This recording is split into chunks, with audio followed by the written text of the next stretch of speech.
The first thing that people do who have a successful, healthy relationship is they recognize it's never their partner's job to meet their needs and wants. It's wonderful when they do, but they don't expect it. There's not a demand. They recognize that it's their own personal responsibility, and so they put a plan in place to meet those themselves, and they don't expect it from their partner. The second thing, the second do of a successful relationship is they don't fear that their partner is going to betray them. They're not constantly worried about it. So they're not snooping on them. They're not controlling them. They're not spying on them. They're not looking at their phone going, what's this about? They have a general security that their partner is invested in them and cares about them. All right. Now, the third aspect, the third do of a successful relationship is they see the world as basically decent, that people in general are decent. Sure, there's some less than perfect people out there, but their general worldview is one that's positive versus negative. The fourth do of a successful relationship is their own view of themselves. They see themselves as lovable, as worthy of love.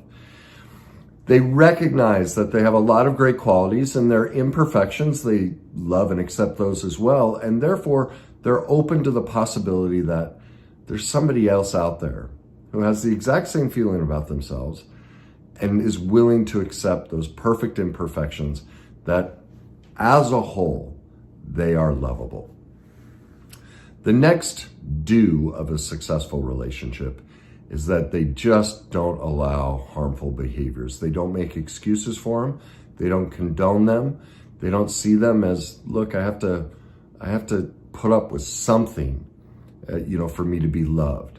They recognize, wait a minute, harmful behaviors, whether that's words, whether it's actions, abuse, neglect, whatever it may be, they just don't tolerate it. Right from the beginning, they say no to it.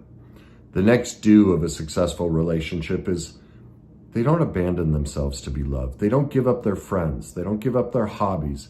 They don't give up their careers. They don't give up their family. They keep attached to what matters to them and recognize that if somebody's asking, for them to give up that, or if they feel the urge to give them up on their own, they won't do that because they have that centered place. Remember, they feel they're lovable, so they don't have to feel they have to sacrifice all of that. And that's what makes them available for a healthy relationship. Number 7 of the 10 do's in a relationship is they know what their morals and values are. They know what their needs and wants are. They know what's negotiable and non-negotiable for them in a relationship. And they know how to ask for them or meet them themselves. They're not afraid to go to their partner and say, hey, I need support in this area. They don't expect their partner to read their mind and just figure it out. They constantly communicate from a place. And if their partner isn't able to meet their need in that moment, then they recognize, well, that's okay. My partner's human. They have their own needs and wants. They have their own stresses in life. It's my job to have a backup plan in place to meet this myself. The next, number 8 on the do's to have a successful relationship is they believe in setting boundaries, and that saying no is loving. They don't see them as cold and problematic.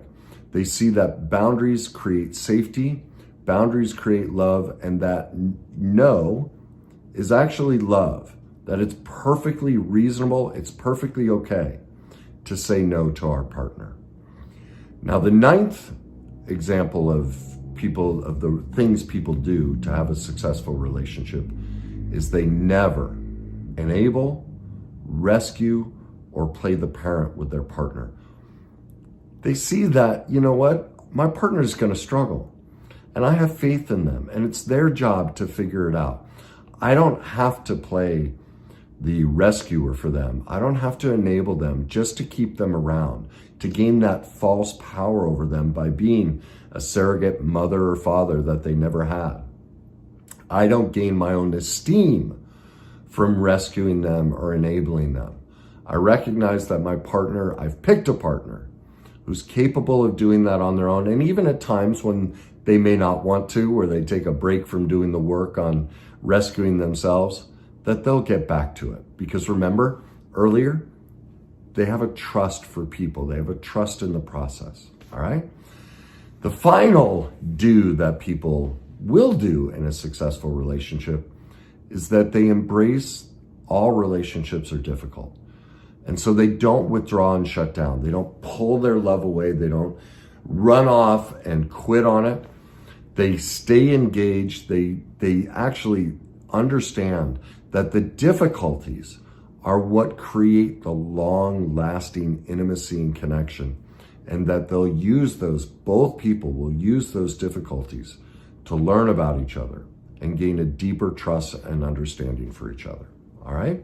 So those are the top 10 do's that people in a successful relationship, I guess you could call it their 10 commandments, they'll follow those things. Now, obviously, they're human. They won't be perfect at it, but this is their base, their foundation of who they are as a person, of what they believe about relationships, of what they believe about themselves, and they always come back to that base.